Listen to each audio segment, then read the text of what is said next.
Joshua Bello talked with Komolafe Johnson, and he threw more light on why there should be inclusiveness in youth, especially when it comes to governance. So enjoy that interview that Joshua Bello did with our very eloquent and troublemaking guest, talking about Komolafe Johnson. Hello viewers, it's still Shangalinko on ARTV.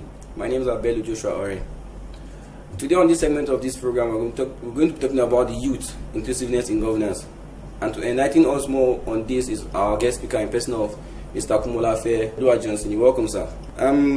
Sir, what is your understanding of youth inclusiveness in governance? Well, first and foremost, I would like to introduce myself. My name is Komolafe Johnson. I'm the Chief Executive Director of Humanity Peace and Leadership Synergy Initiative here in Kano. Okay. We are registered with the CAC. Youth inclusiveness in governance. I think let me start by the town hall meeting we went to. Yagi Africa organized a town hall meeting on youth inclusiveness in governance. If we are talking about youth inclusiveness in governance, I think it is high time Nigerian youth should put their energy into governance and politics. In football, in technology, in every other aspect we are doing good. Now, what is wrong if we Nigerian youth, even African youth, start participating fully in governance? So my idea or my opinion concerning youth inclusive in governance means some of the youth that are not into football, that are not into other sectors, but who have passion for politics, they can now bring out their passion and go into politics. So that's my idea of youth inclusive in governance. Okay. Thank you very much, sir. And so, sir, with the current trend in Nigeria right now, would you say the youth are being included in governmental activities? The current trend in Nigeria right now? It depends on the aspect we want to look at from.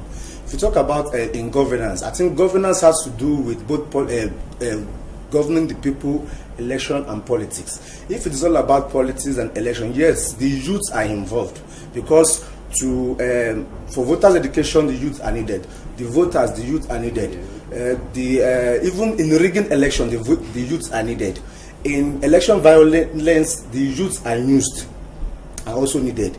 So why don't we now ask the youth or encourage the youth, instead of using their energy in voting or being used as hardcore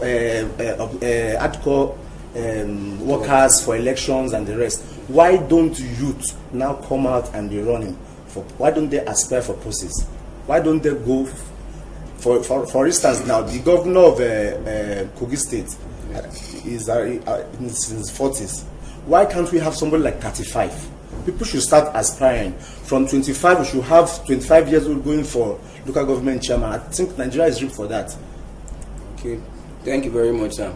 So from what you said now, there's a very, very clear difference between youth participating in government and in inclusiveness in government. Their participation is at the level of being used. Okay. The inclusiveness we are talking about now is, you see, the women gender, always say there's gender inequality. I want to say there's also age inequality. What is wrong if we have like 5 ministers that are youth? What is wrong this is Kano State. What is wrong if you have 10 commissioners that are youth? At what time do the whole politician want to start bringing their weight of knowledge, want to start infusing their weight of knowledge in the youth? I think it is high time. It is not about the participation alone. In participation, we've been participating, but we want inclusiveness in governance, in policy making. The youth know the issues that are affecting the youth. Is a youth commissioner, a youth minister, or a youth governor, or even a youth president that can address some of the issues that are bordering on youth. So that's why we want youth inclusiveness, full-time inclusiveness. Okay, sir. This inclusiveness, where is the fault coming from? Is it from the youth or from the government itself? I wouldn't want to lay blame from whether from the youth or from the. But all I would just want to say is this: the youths themselves should be ready. Okay.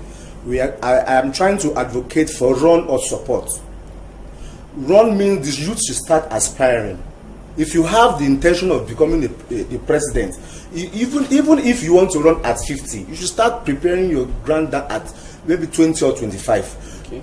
grassroots participation in your local government. You participate, you join political party.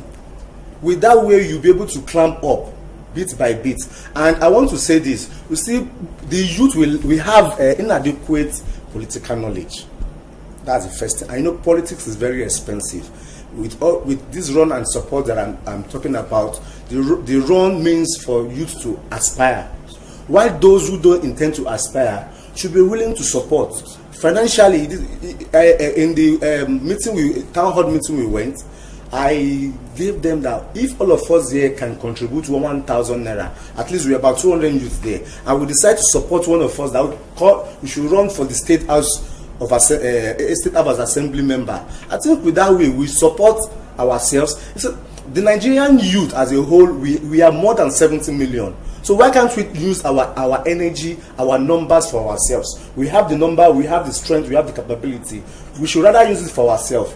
I'm not talking about whether we should go out to protest or to challenge the government. That's not what I'm talking about. But I believe the time is set. We've been talking it before Jonathan. We've been talking of youth inclusiveness, youth participation. Yes. Now is the set time. This is 2018. Very soon there will be 2019. Let us leave the presidency for the headers for now. But let the youth come out, run.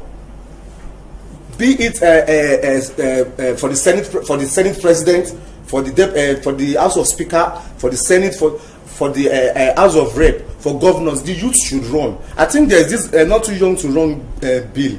Apart from that bill, the youth themselves should now start from grassroots, and they also need a godfather.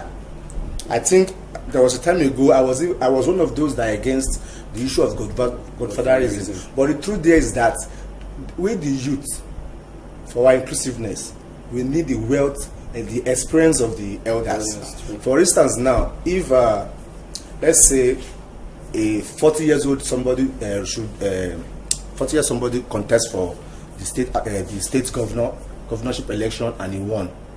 The commissioners, they cannot put the elders. The elders will not be putting him through. He will use his zeal, his energy, his intellect to run the state, while the elders, as part of the commissioners, can give him advice. This is the way to do it. This is the way to do it. I think with that way we can. Okay, thank you very, very much, sir. And now, I would like to know, what do the country stand to benefit when the youth are being included in governance? The country has a lot to benefit. Lot. Yes. Yes. I would want to start with from this. You see, the youth understand the problem of the youth. When a youth is included in the policy or in a position in any state that allows him to also be one of the policy maker, whatever policy he or she is going to make will be channeled through the measures that solve the problems of the youth. And you see, it also breaks this monopoly, this autocratic, or let me say dictatorship our old politicians always do.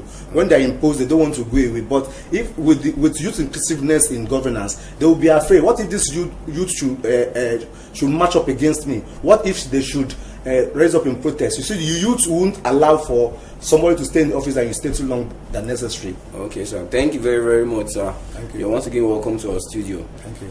Hello, viewers. You've heard what Mr. Johnson has said. Youth, it's high time for us to wake up.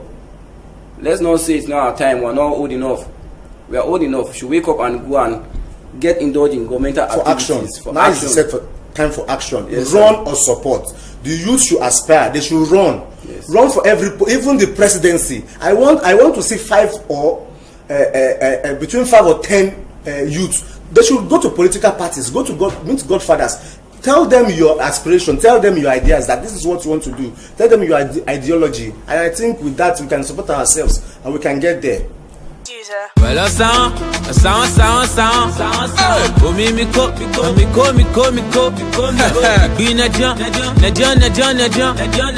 Hey, money.